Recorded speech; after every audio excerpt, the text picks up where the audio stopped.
Can CPUs actually help you get better at fighting games? I decided to look into this question. It's kind of funny how life can change your entire outlook.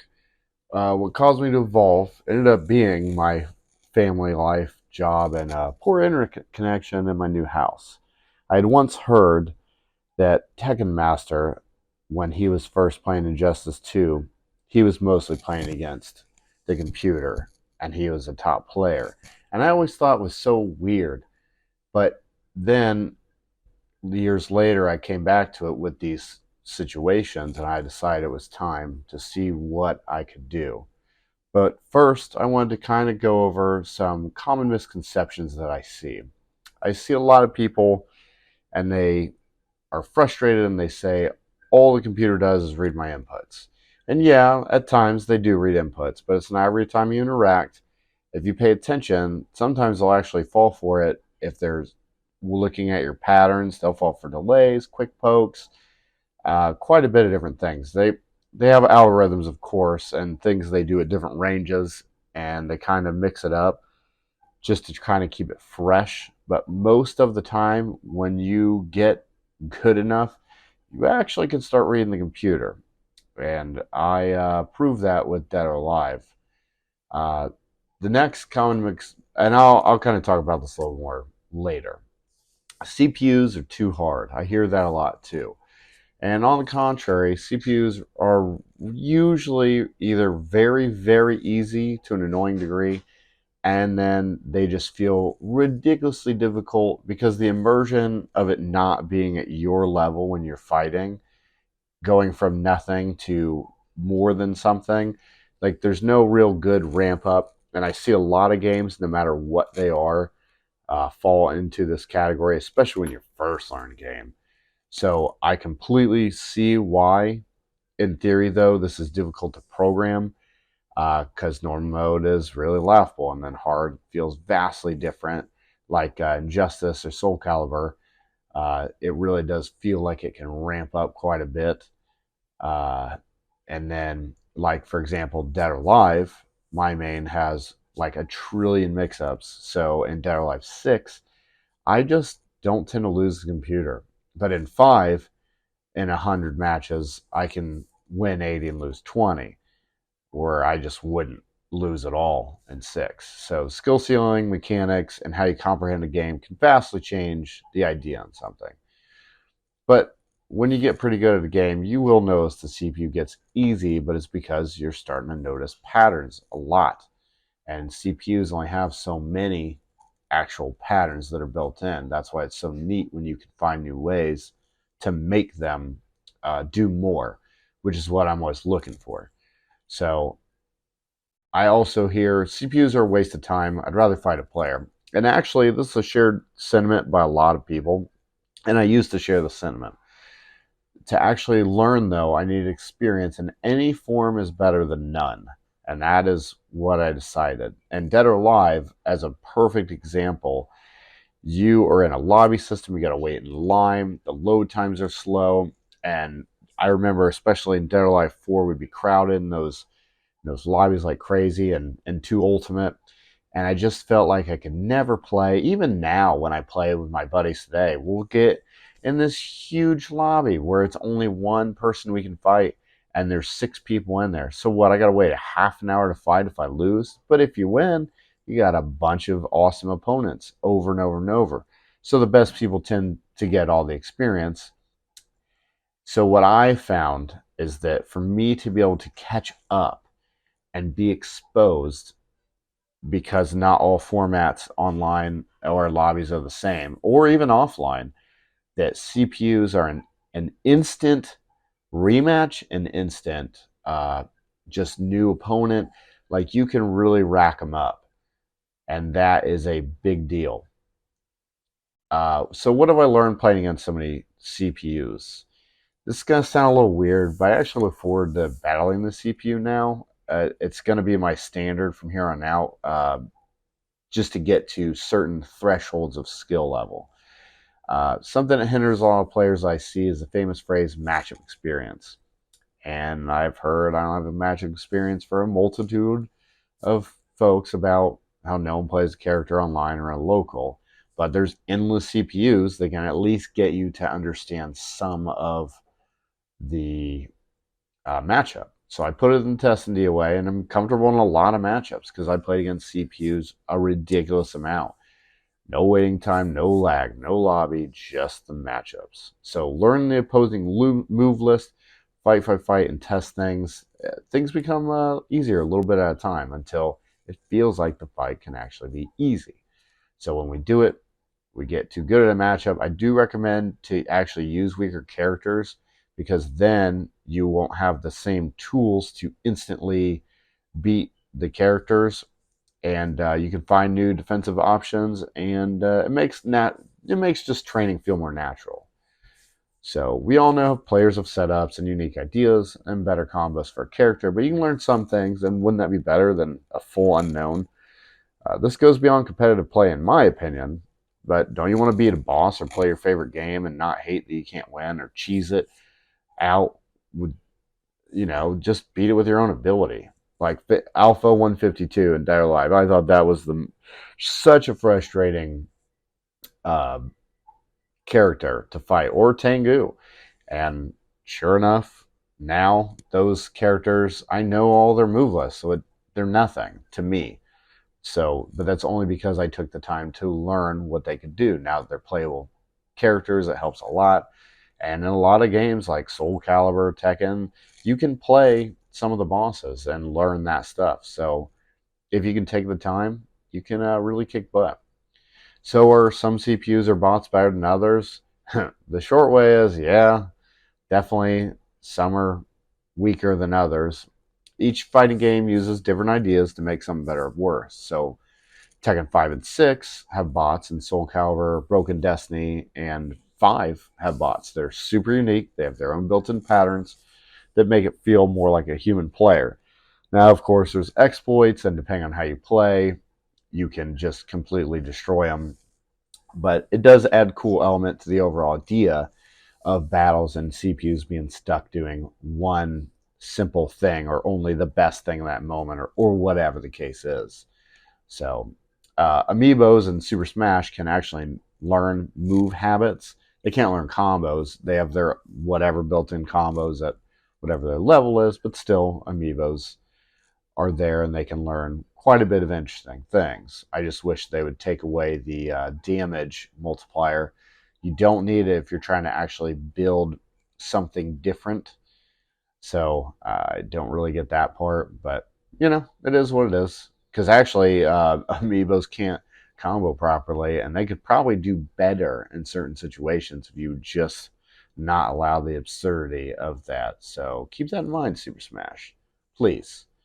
Uh, I've been experimenting with them a lot. So Soul Calibur's difficulty actually fluctuates. So it can go, if you're in normal mode, it can go from easy, normal, or hard.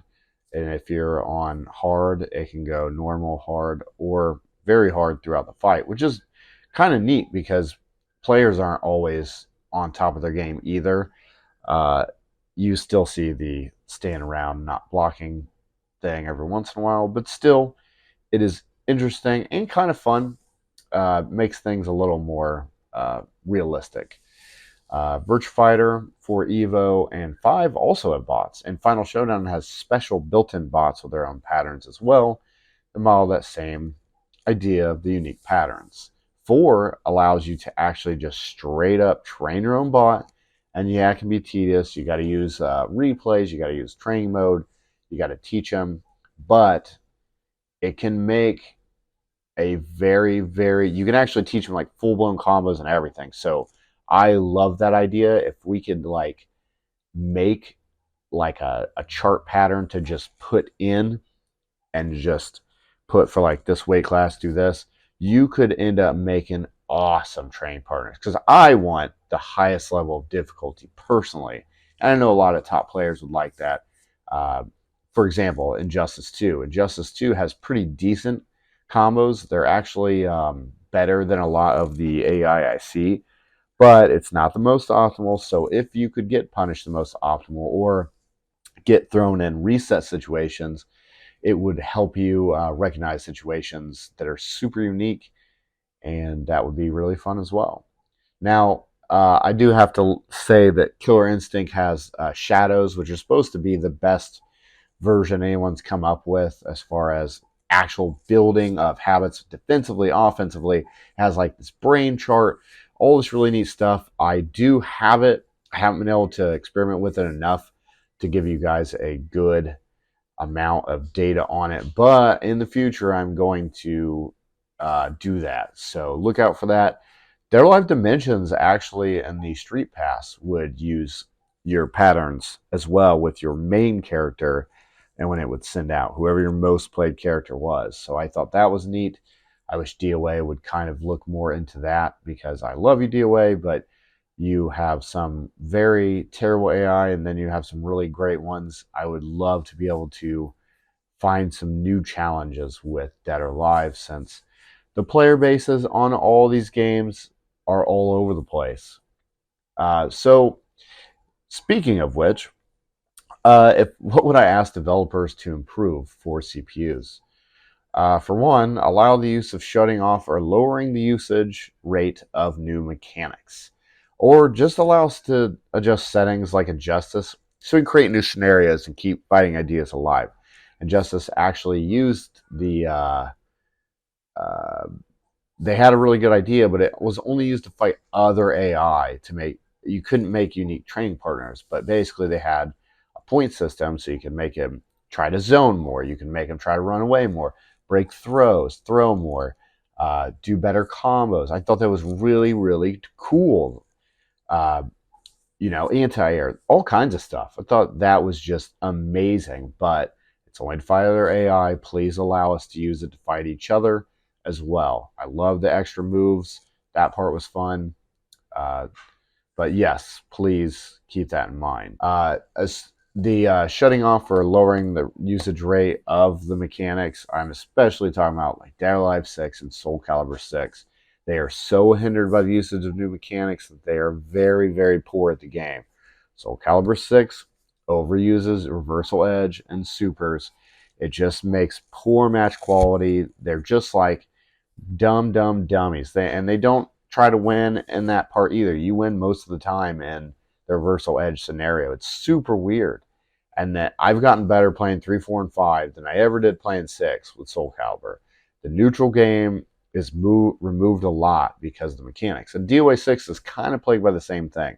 That's why in 5 last round, I play that still far more than 6 because what the characters can do in 5 is actually play their moves. The super moves and the abilities in 5. I actually thought that was the right direction to go with Dead or Alive. I can't believe I'm saying that. I like the toned down sidestep, but other than that, I actually agree with what 5 did instead of 6, personally. So, anyway, moving on. The fake tournament modes and good single player modes. I love these. I love the Tekken 5 DR. I love the different kind of bots. I love the Virtua Fighter 5 Online and 4 Evo pretend ones. Soul Calibur 3 even had a challenge mode, beat up to 12 in a row, either round robin or single lem, which I wish they'd make that double, and then give them some more patterns to work in there with what they got. They've already got a good system in place from other bots they've made in games. So that would be so much fun. I always love those. I love that Tekken always, every character you have to do the rank for. It just gives you more to do, which means you're willing to do more with the game. I just like it. I thought 5DR had fantastic single player modes all around. So please, let's keep the ball rolling there. It's just fun to do it that way. Smash Ultimate. I found Smash Ultimate to be pretty boring after a while of grinding, but I still play 4 on 3DS because I'm still unlocking the super abilities. I have Smash Run, which has a bunch of different kind of things in it, so it keeps the game fresh, keeps it interesting, so that the grind doesn't have to feel like full hell. Switch off to amiibos, switch off to CPU matches. It's just fun. Please allow us to have things like that suck us in, so that we'll play the games for longer and don't have to rely on online only. I really dislike this online only mentality. I think it poisons the games as a whole, and we're already paying more than double for games for what? We're not getting a quarter of the game we used to get. So, and now it's all poison in the patches too. So please, please, please, please, I would pay the 110, 150, whatever it is now for new games if you actually give us tons of single player and tons of things to make games more fun. Please. And the earning of ranks is something I wish they would add because VF Virtua Fighter also had that as well for earning ranks for each character, and I love the aspect. I cannot drive that home enough. I wanted that for Dead or Alive. I want that for every game I've ever played. So, in summary, what drives someone to come back to play these games, to play against these bots, to win or lose in Battles Untold? What would you like in the future updates that would keep single player alive, if not the competitive game itself, or just in a dead game so that you can keep coming back to it, like Guilty Gear or something like that? Please let me know your ideas down below. I'm curious, or your favorite things from other games. And I really appreciate you listening. Uh, let's get some new awesome fighting games out there so we can keep crying away and all be so ridiculous at fighting games that they don't even know what to do anymore. All right, stay frosty, my friends. I'll catch you next time. Peace out.